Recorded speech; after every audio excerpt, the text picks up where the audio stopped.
अल्लाह ताला ने कुरान करीम में जो हिदायत हमें अता की हैं उनका पहला उन्वान अक़ाइद था। उसके ज़िमन में हमने तौहीद, रिसालत और आखिरत के हवाले से कुछ गुफ्तगू की। उसका दूसरा उन्वान इबादत है। ये इस सवाल का जवाब है कि किस कायनात में अल्लाह ताला ने इंसान को क्यों पैदा किया। कुरान करीम ख़ुद इसका जवाब देता है कि वमा खलक़तुल जिन्न वल इंस इल्ला लियअबुदून। अल्लाह ताला ने इस कायनात में बहुत मखलूक पैदा की है जिसकी सही तादाद का इल्म सिर्फ़ अल्लाह को है, लेकिन उसमें जो मुकल्लफ़ मखलूक है, जिसको अल्लाह ताला ने अपने अहकामात शरइया का पाबंद किया है, तशरीई अहकामात का पाबंद किया है, वो दो मखलूक हैं, जिन और इंस।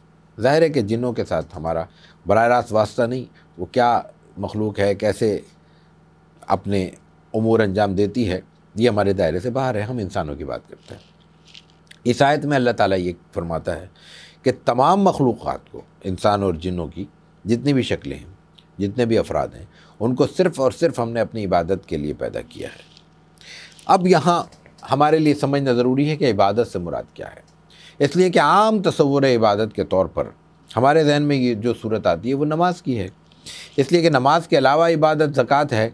ज़कात ऐसी इबादत है जो साल में बमुश्किल चंद लोगों को एक बार अदा करनी होती है और वो एक लम्हे में अदा हो जाने वाली इबादत है। उसमें इंसानी ज़िंदगी का बहुत वक्त सर्फ नहीं होता। फिर तीसरी इबादत रोज़ा है। रोज़ा ऐसा है कि उसके साथ आप सो भी सकते हैं, जाग भी सकते हैं, काम भी कर सकते हैं, मजदूरी भी कर सकते हैं ख़ास हद में, और दूसरे फ़राइज़ भी अंजाम दे सकते हैं। तो ले दे के, या फिर हज है तो ज़ाहिर है कि वो साहिब इस्तिताअत पर साल भर में फ़र्ज़ है। ले दे के जो इबादत बनती है, रोज़मर्रा का जिसका ताल्लुक़ बनता है, वो नमाज है। तो क्या हम सुबह से शाम तक नमाज अदा करते रहें? इसलिए कि इंसान को तो सिर्फ़ इबादत के लिए पैदा किया गया है। ये तसव्वुर इबादत को न समझने की वजह से सवाल पैदा होता है या ज़हनों में आता है। इबादत अल्लाह के हुक्म को मानने का नाम है, सजदे का नाम नहीं है।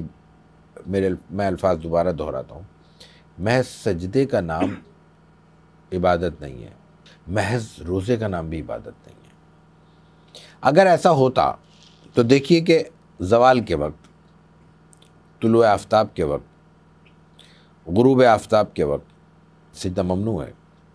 ऐसे ही और देखिए, हम फ़र्ज़ नमाज में हो, नफिल में हो, हर रकात में 2 सजदे करते हैं, एक रुकू करते हैं। अगर कोई शख्स ये कहे कि सजदा अल्लाह को बहुत पसंद है, हमें भी लुत्फ़ आता है, तो हम एक रकात में 4 सजदे करते हैं, 3 करते हैं, 5 करते हैं। नमाज हो जाएगी? नहीं होगी। मुकम्मल होती नमाज भी फासिद हो जाएगी अगर हमने इजाफ़ी रुकू किए, इजाफ़ी सजदे किए और उसके बाद चले गए। एक बात इसी तरह रोज़े को देख लीजिए।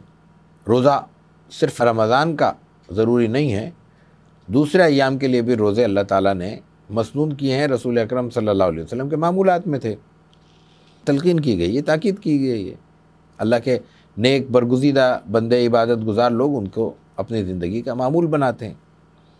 लेकिन ईद के दिन रोज़ा रख ले कोई, ममनू नहीं, इंतहाई मना करदा चीज़ों में शुमार होता है। तो अंदाज़ा हुआ कि असल में न नमाज कोई चीज़ है, न सजदा कोई चीज़ है, न रुकू कोई चीज़ है, न रोज़ा कोई चीज़ है। असल चीज़ अल्लाह का हुक्म है। अल्लाह का हुक्म आ गया, काम कर लो, कर गुज़रो। अल्लाह का हुक्म आ गया, इस काम से रुक जाओ तो रुक जाओ। तो असल चीज़ इबादत है। अब इबादत के इस तसव्वुर को मज़ीद नुमाया करने के लिए हमें एक और चीज़ देखनी चाहिए, और वो है कि इबादत में अल्लाह ताला के हुक्म की पासदारी हम शऊरी तौर पर किस तरह करते हैं। जो कुछ अल्लाह ताला ने हमें अता किया है, या जो तकाज़े हमारे जिस्म और वजूद के साथ मुंसलिक किए हैं, वो 2 नौइयतों के हैं। ज़्यादातर तकाज़े वो हैं जो हम तकवीनी एतबार से पूरे कर रहे हैं, यानी हमारे जिस्म की साख्त के अंदर वो चीज़ें शामिल कर दी गई हैं, और उन तकाज़ों को पूरा करना भी शरीयत ने हम पे लाजिम किया है। मिसाल के तौर पे नींद है, नींद को बुनियादी तौर पे कोई इबादत नहीं समझता, ना कहता है। सोना हम एक तबीई ज़रूरत के तौर पर करते हैं। जागना भी यही है, खाना भी यही है, पीना भी यही है, दूसरे हवाइज ज़रूरी है भी इसी तरह शुमार कर लें। लेकिन जब हम ये तसव्वुर रखते हैं कि हम अल्लाह की मखलूक हैं, जब हम ये तसव्वुर रखते हैं कि हमें अल्लाह ने पैदा किया है, जब हम ये तसव्वुर रखते हैं कि अल्लाह ने किसी मकसद से पैदा किया है, जब हम ये तसव्वुर रखते हैं कि अल्लाह ताला ने उस मकसद के तहत हमें जो वजूद अता किया है वो अपनी जगह एक मुकम्मल वजूद है और वो एक अमानत के तौर पे हमारे सामने है, तो फिर हमें उसके सारे तकाज़ों को भी अल्लाह ही का तकाज़ा समझना आसान हो जाता है। और यहाँ एक और चीज़ समझ लीजिए, बहुत वाज़ेह है कि हमारे यहाँ एक लफ्ज़ इस्तेमाल होता है, ख़ुदकुशी हराम है। क्यों हराम है? मेरा जिस्म मेरी मर्ज़ी, मैं जब चाहूँ उसको ख़त्म कर दूँ।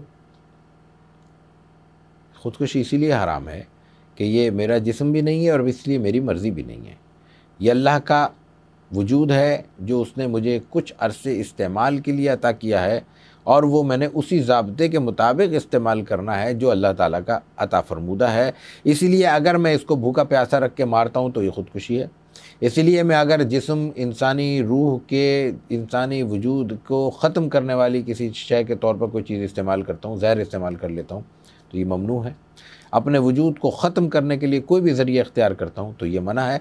वजूद को छोड़ दीजिए, मैं अपनी एक उंगली भी बिला वजह काट डालता हूँ तो मुझे उसकी भी सज़ा अल्लाह ताला के यहाँ भुगतनी होगी, इसलिए कि ये वजूद में, इस जिस्म में, उस अमानत में ख़यानत है, उसका वो इस्तेमाल है जो अमानत देने वाले ने मुझे जिसका इख्तियार अता नहीं किया था। इसलिए ये वजूद अल्लाह ताला की अमानत है। अल्लाह ताला की अमानत की हैसियत से इसके साथ जो तकवीनी तकाज़े हैं, उन तकाज़ों को मुकम्मल करने के लिए और उन तकाज़ों को पूरा करते हुए शरई अहकामात को मलहूज़ रखने के लिए और शरई अहकामात को मलहूज़ रखते हुए उन तकाज़ों को पूरा करते हुए हम जो वक्त सर्फ करेंगे वो सब का सब इबादत है। इस नुक्ता नज़र से हमारा सोना भी इबादत है, बशर्ते कि वो जागने के वक्त पे ना हो, बशर्ते कि उसके ज़रिए शरीयत का कोई और हुक्म पामाल न किया जा रहा हो। हमारा सोना भी, जागना भी, खाना भी, पीना भी, रिश्ते भी, नाते भी, हर चीज़ इबादत है। हाँ, मैंने दोबारा करूँ कि उनमें जो शरीयत ने हुक्म दिए हैं, जो तकाज़े हमें अता किए हैं, उनको पेश नज़र रखना ज़रूरी है। यानी मैंने अर्ज़ किया कि जागने के वक्त में सोना दुरुस्त नहीं है।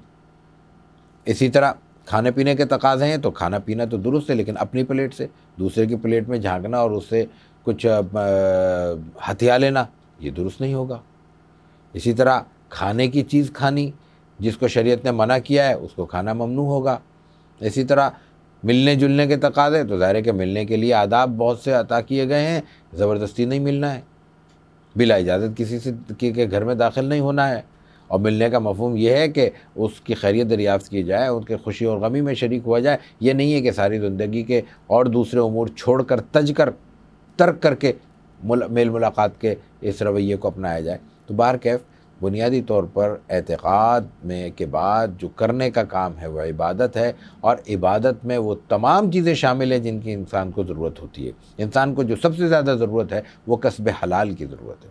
इंसान ज़िंदगी गुजारने के लिए आया है तो उसको खाना पीना सबसे पहले, पढ़ना ओढ़ना सबसे पहले। तो खाना पीना और पढ़ना ओढ़ना कहाँ से करेगा? उसके लिए वसाइल दरकार है, कमाना उसके लिए शर्त है, कमाने के लिए शर्त है कि वो हलाल हो। तो ये तमाम तकाज़े शरीयत ने भी दिए हैं, अल्लाह ने अता किए हैं। तो सबसे पहले कमाना शर्त है, ज़ाब्तों के मुताबिक हलाल तरीक़े से कमाना शर्त है। उस कमाई को फिर ख़र्च करने के लिए जो ज़ाब्ते अता किए हैं उसके मुताबिक ख़र्च करना शर्त है। दुनिया के पूरे मजहबी लिटरेचर में ये बात तफसील के साथ, वजाहत के साथ सिर्फ़ कुरान करीम ने बयान किए कि कमा तो लिया, कमाने के बाद ख़र्च करने के ज़ाब्ते क्या हैं। ख़र्च करने के ज़ाब्ते में जो दो बुनियादी इस्तिलाहात कुरान करीम अता करता है, एक है कि इंसान तब्ज़ीर से बचे, दूसरा है इसराफ़ से बचे। इसराफ़ ये है कि किसी भी जायज़ काम में ज़रूरत से ज़्यादा खर्च करना, उर्फ़ से ज़्यादा खर्च करना। हमारे उर्फ़ में अगर शादी 5 लाख में हो रही है तो 6 लाख खर्च करना ये ज़्यादती कहलाएगी। और तब्ज़ीर है किसी भी ऐसे काम में 1 रुपया भी खर्च करना जो अल्लाह ताला ने मना कर दिया। एक काम है वो अल्लाह ने मना किया है, उसमें हम चाहे रुपया खर्च करें, ये लाख करें या करोड़ करें या अरब करें, वो सब का सब अल्लाह के कानून और ज़ाब्ते के मुताबिक तब्ज़ीर है। जितना ज़्यादा खर्च करते जाएंगे यकीनन गुनाह की शिद्दत में इजाफ़ा होता जाएगा, लेकिन कम से कम खर्च करना भी अल्लाह ताला के यहाँ ममनू है। ये बुनियादी तसव्वुर है जो कुरान करीम के मज़ामीन से इबादत के हवाले से हमें मैसर आता है।